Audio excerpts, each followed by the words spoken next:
kind of stuff. We have a lot of networks to go through, as well as AFLCA that they set up around us just to make sure that our headspace is okay, and a lot of footy is above the shoulders as well. So I guess you got to have your mindset right. And for me personally, my family has been very strong in I guess being available for me to talk to them and stuff. And obviously being in the state, it is quite difficult, but it's not hard to Skype them or call them and like it's only an hour's flight as well if they have to come over for dramatic circumstances. So I guess that hasn't happened yet, but like I said, the club is very supportive in that way, and as are my family.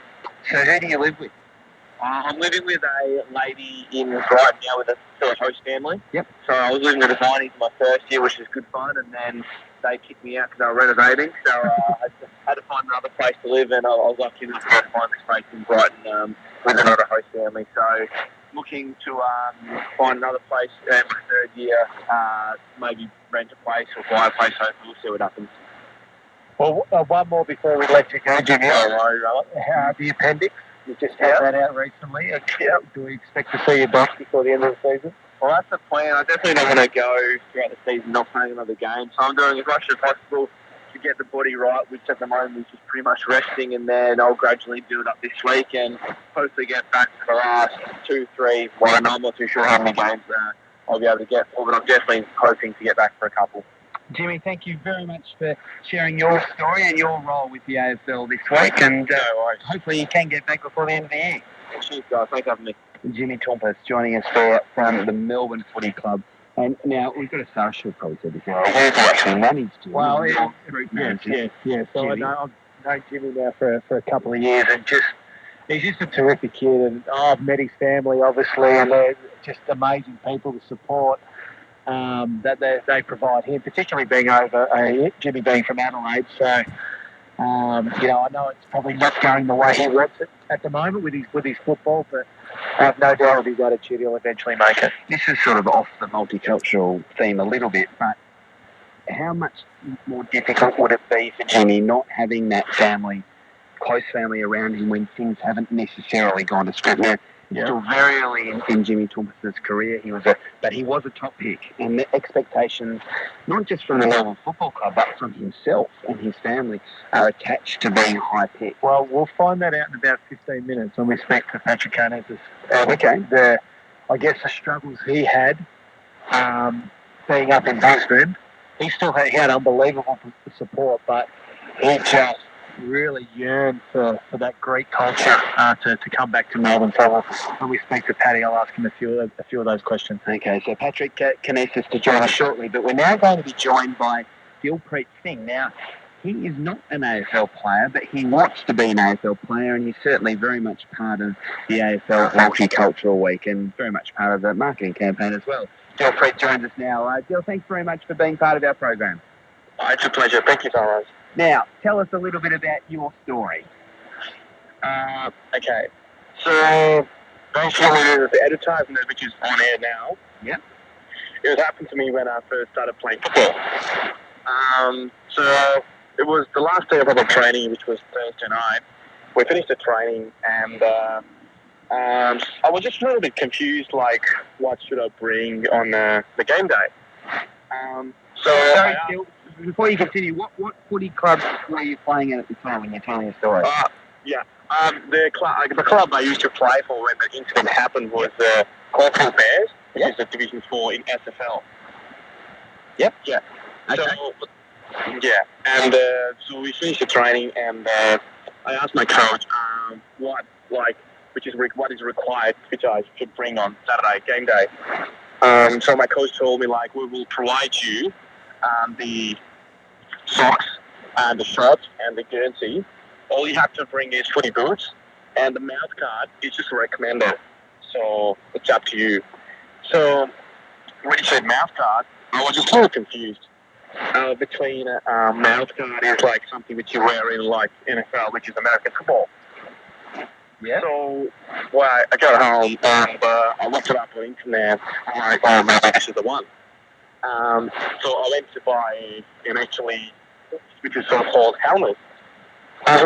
So the game day, I rocked up on the field with that helmet on.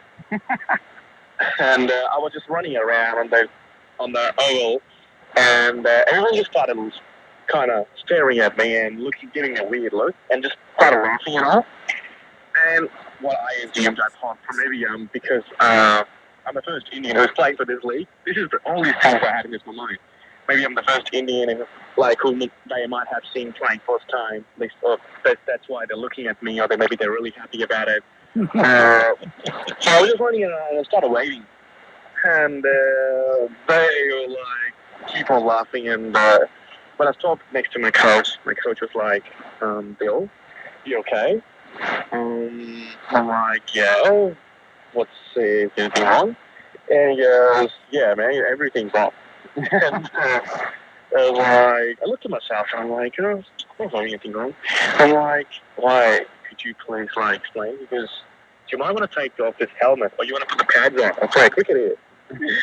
And I'm like, "Isn't it what you asked me to bring?"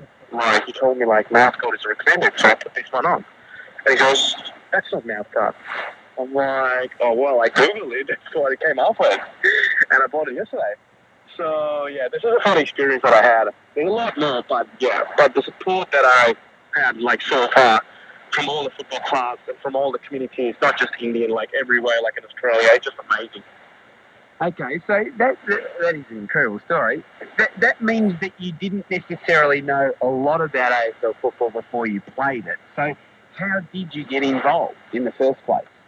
To be honest, as a migrant, I came to Australia back in 2008, and when I started going out, when I started my uni, the friends that I had, they were all involved in this football, because we had a football club in the uni.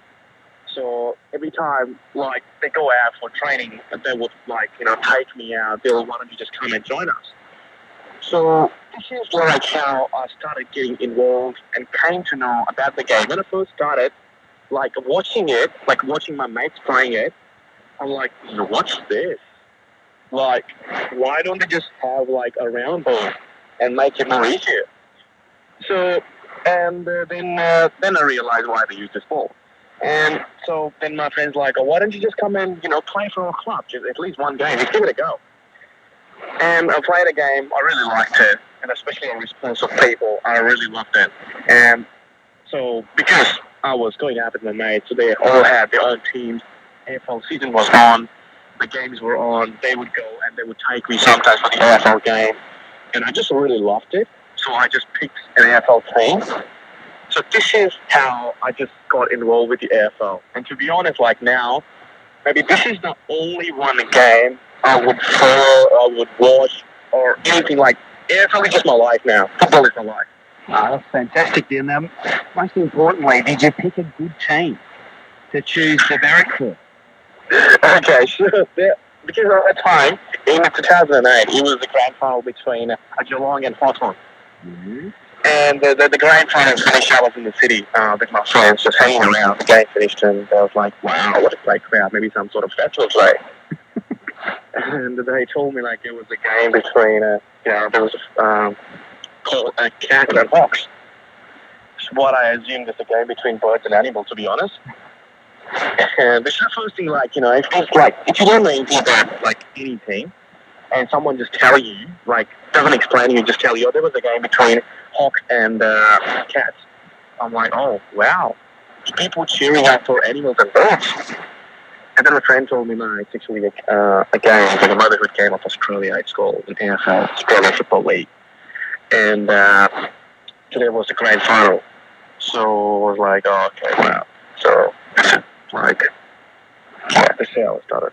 Okay, and you chose which team? Geelong. Oh, yeah, you did well. You've done well. Okay, so you talked about your first game. We're talking to Dilpreet Singh, who has only been in the country 6 years, and he's playing footy every weekend. Where do you play now? I play for St. Leah's. It's in the Division 3, yep. What position do you play? I play in midfield, and sometimes I play in half of a flank, but yeah, midfield. And kick lots of goals? Yep. Very good. And have you got other friends that have got Indian backgrounds that you've been able to convince to also play? And Well, what's the future, do you think, maybe of Indians playing